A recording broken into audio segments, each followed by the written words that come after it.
Magandang gabi po. Magdi-dinner po ako.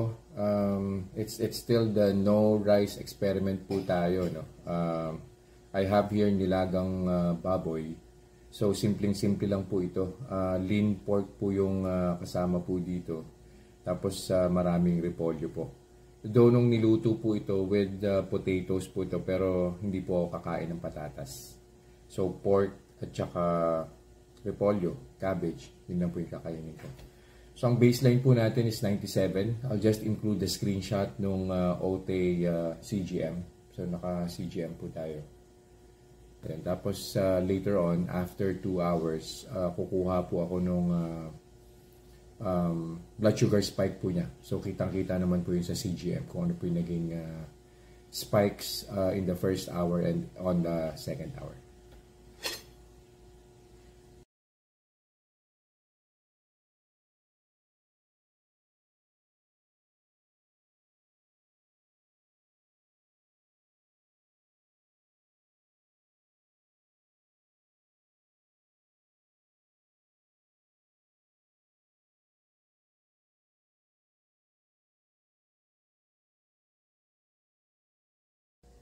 Naka 2 hours na po since I ate the nilagang baboy or yung nilagang pork po. Ang baseline po natin when I started eating 97. Yeah, 97.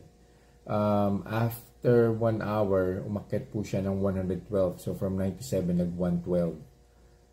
And then after half an hour, nag 110 na po siya. So on the second hour until now, 110 pa po siya. So yun po yung beauty ng no rice. So pag sinamahan ko po yan ng rice, most probably baka aakyat po yan ng 160, 170 on the first hour. Tapos on the second hour, bababa rin naman po siya pero hindi po ganun kababa. Baka mga 150, 140 on the second hour. So without the rice, kitang-kita nyo naman po 97, 112, 110. Actually, yung minimal na spike na yun, yung blood sugar spike, I think it has something to do with the potato. Kasi nilaga po siya, ulam po siya rin sa bahay.